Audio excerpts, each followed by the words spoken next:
अब हमारे पास क्वेश्चन है, हमें माइनर और कोफैक्टर निकालना है हर एक एलिमेंट का। इस डिटर्मिनेंट में 9 एलिमेंट है, सभी 9 एलिमेंट का माइनर भी लिखना है और कोफैक्टर भी लिखना है हम लोगों को, ठीक है।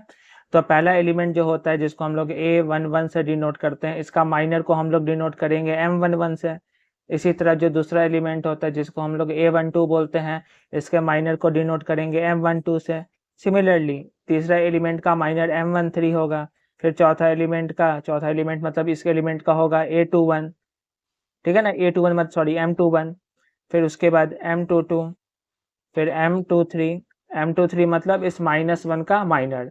फिर इसका माइनर होगा M31, इसका माइनर होगा M32 और लास्ट वाले एलिमेंट का माइनर होगा M33, ठीक है। अब माइनर कैसे निकालें, जैसे ये पहला एलिमेंट है A11, इसके माइनर को हम लोग M11 से डिनोट कर रहे हैं। इसको निकालने के लिए इस 1 का सटा हुआ रो और कॉलम हम लोग छोड़ देंगे, जो बच गया उसका डिटर्मिनेंट निकाल देंगे। जो बच का गया 5 - 1 1 2, इसका डिटर्मिनेंट निकालेंगे। तो 5 को 2 से मल्टीप्लाई करेंगे तो 10 हो गया, फिर माइनस आता है और इसको इससे मल्टीप्लाई करेंगे तो -1 हो गया, तो यानी 10 + 1 हो गया, यानी कि इसकी वैल्यू हो गई 11। फिर इसका माइनर निकालना है, मतलब A12 का माइनर निकालना है जिसको हम लोग M12 से डिनोट कर रहे हैं।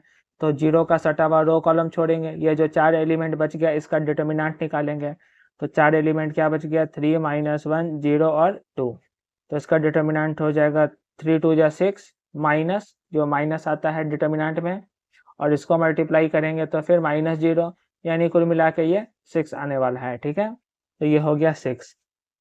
अब M13 कैसे निकालेंगे, M13 मतलब A13 का माइनर, ठीक है ना। तो 4 का माइनर निकालना है, तो सटा हुआ रो कॉलम छोड़ दिए, ये 4 एलिमेंट बचा, इसका डिटर्मिनेंट निकालेंगे तो 3 1 जा 3 और 0 को 5 से मल्टीप्लाई करेंगे तो 0, तो आंसर हो जाएगा 3। फिर M21 का मतलब A21 का माइनर निकालना है, मतलब इस एलिमेंट का माइनर निकालना है। तो सटा हुआ रो कॉलम छोड़े, ये 4 एलिमेंट बच गया, इसका डिटर्मिनेंट निकालेंगे। तो इसका डिटर्मिनेंट हो जाएगा 0 - 4, तो ये हो गया -4। अब मैं जल्दी से इसको कर देता हूँ, जैसे इसका माइनर निकालना है, सटा हुआ रो कॉलम छोड़े तो 2 - 0 यानी कि 2 हो गया।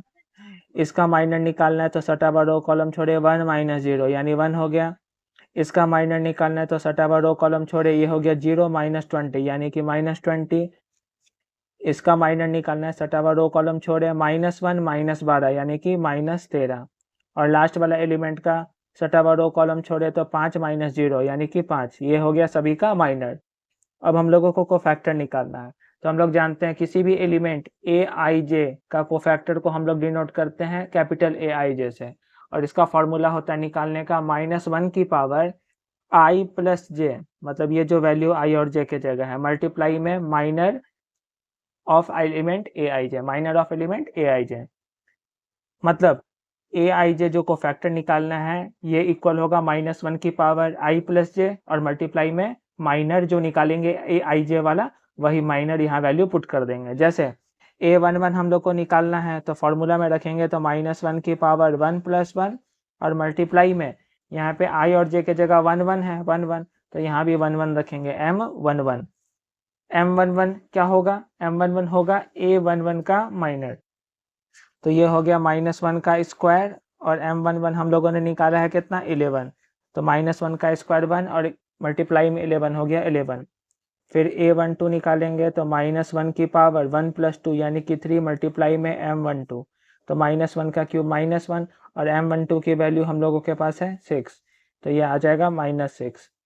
फिर A13 निकालेंगे तो -1 की पावर 1 + 3 यानी कि 4 और मल्टीप्लाई में M13, तो -1 की पावर 4 1 हो गया, M13 है हमारे पास 3, तो ये कुल मिला के आ गया 3। इसी तरह A21 निकालेंगे हम लोग तो -1 की पावर कितनी हो जाएगी, 2 + 1 3 और मल्टीप्लाई में M2 1, तो -1 का क्यूब -1, M21 हमारे पास है -4 यानी कि आ जाएगा 4। A22 हो जाएगा -1 की पावर 2 + 2 4 और मल्टीप्लाई में M22, -1 की पावर 4 1 और M22 हमारे पास 2 है यानी कि 2। फिर A23 हो जाएगा -1 की पावर 2 + 3 यानी कि 5 मल्टीप्लाई में M23 यानी कि -1 मल्टीप्लाई में M23 है 1 यानी कि -1।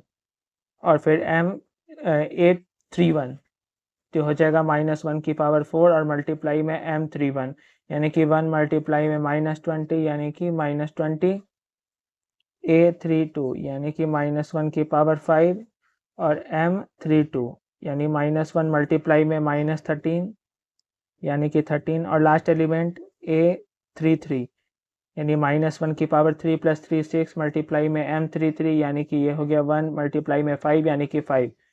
तो ये निकल गया माइनर और कोफैक्टर हर एक एलिमेंट का। Thank you for watching.